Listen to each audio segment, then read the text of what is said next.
छात्र सड़कों पे है, रांची में नेताओं की गिरफ्तारी हिरासत में लिया जा रहा है, बीजेपी के सारे नेता हिरासत में चले गए, छात्र सड़कों पे है, बैरिकेडिंग तोड़ी जा रही है।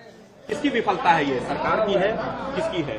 सरकार की विफलता है। उन्हें एक बिंदु जो थी उस पर मान लेनी चाहिए। जैसे कि मान के चलिए सरकार इस बात का हवाला दे रही है कि सुप्रीम कोर्ट के निगरानी में सीजीएल की परीक्षा है, तो जिस प्रकार आप ईडी के लिए, ईडी जांच के लिए सुप्रीम कोर्ट से या फिर कोर्ट से अनुरोध करेंगे, ठीक उसी प्रकार जो उस परीक्षा है उस परीक्षा के लिए भी अनुरोध कर देते हैं। ऐसे भी जो परीक्षा कोर्ट ने यह कर नियुक्ति दिया था वो कंडीशनल ज्वाइनिंग थी कि अगर सीआईडी की जांच के बहाने आप नियुक्ति को नहीं रोके तो आप सीआईडी की जांच में अगर वो दोषी पाए जाते हैं तो रद्द करने का अधिकार है, तो इस बात का अनुरोध कर सकते हैं। और ऐसे भी न्यायालय में झारखंड सरकार स्वयं एक पार्टी भी होती है, तो उस नाते वो अपना पक्ष रखे कि हमें, और सीआईडी को कहे कि अपना पक्ष को रखे और उसके आलोक में वो मांगे कि इस परीक्षा को रद्द किया जाए।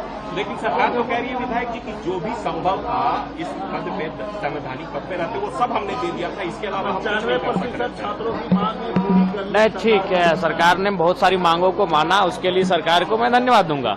लेकिन जो महत्वपूर्ण मांग है वो है जैसे सीजीएल की परीक्षा, इसमें सबसे ज्यादा धांधली इसी में हुई है। और अभय तिवारी ने स्वयं स्वीकारा कि लगभग 400 अभ्यर्थियों का सिलेक्शन उसने कराया था। बाकायदा मैं कल ही, मुझे देखिए, एक बिहार से व्यक्ति आए, उन्होंने जाकर एक हमारे सचिवालय में एक व्यक्ति काम करते हैं, उन्होंने उसका डेटा दिया, उनके एफआईआर को भी सारा वो हमको ला कर दिया कि देखिए उसका बिहार में एफआईआर है, हमने हाफ मर्डर का उस पर मामला दर्ज है और वो हमारे सचिवालय में अधिकारी बना है। तो सवाल है कि उनका कैरेक्टर सर्टिफिकेट कैसे बना। तो ऐसे कई धांधलियां प्रकाश में आएंगे। उन्होंने ये भी दावा किया उस बिहार के व्यक्ति ने, जो हमसे कल मिलने आया था, कि मैं उस व्यक्ति को व्यक्तिगत रूप से जानता हूं, उसमें इतनी योग्यता नहीं थी कि ग्रेजुएट लेवल एग्जाम को क्वालिफाइड कर सके। देखिए मैं कॉपी भी लेकर आया हूं, एफआईआर कॉपी लेकर आया हूं, नाम थोड़ा सा गोपनीय रखता हूं चूंकि वह अधिकारी बना है, तो मैं तर्कों के साथ इस बात को भी सेशन में रखूंगा। तो सीजीएल की परीक्षा में धांधली हुई है और उसी परीक्षा में सीआईडी पे भी सवाल खड़े हुए थे।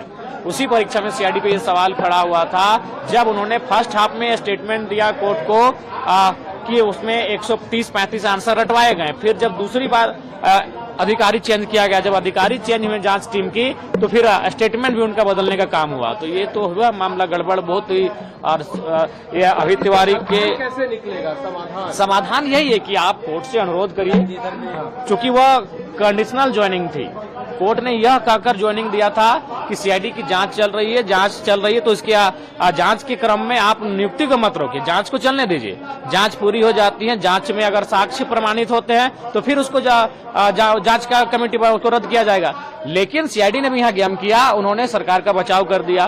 फर्स्ट हाफ में या फिर पहली बार जो उन्होंने स्टेटमेंट दिया था, जो रिपोर्ट सबमिट किया था, उस रिपोर्ट को बदल दिया, उस रिपोर्ट को उन्होंने बदलने का काम किया, जिसके क्रम में केस हल्का हुआ, केस कमजोर हुआ और फिर नियुक्ति बरकरार रही। छात्रों ने पहला बैरिकेडिंग आज तोड़ दिया। देखिए, हमें लगता है कि भारी संख्या में शायद बाकी शेष बैरिकेडिंग भी टूट जाएंगे, इसलिए सरकार को अभी भी घोषणा कर देनी चाहिए। तार लगाए गए ऐसे पहले तो नहीं लगाए गए थे।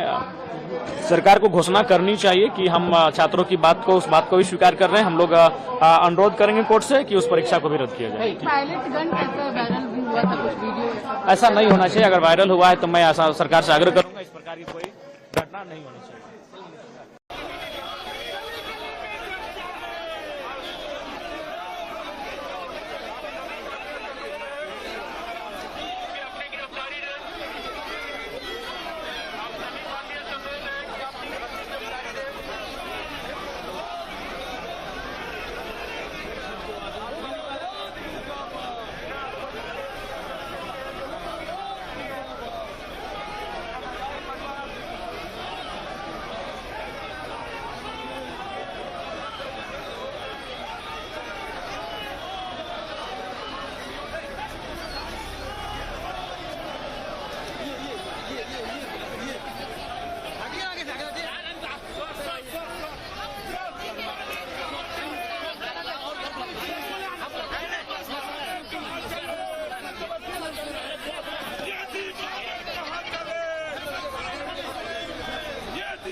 जी आपको डिटेन किया जा रहा है, आपको हिरासत में लिया जा रहा है। देखिए जिस प्रकार से मानसून सरकार ने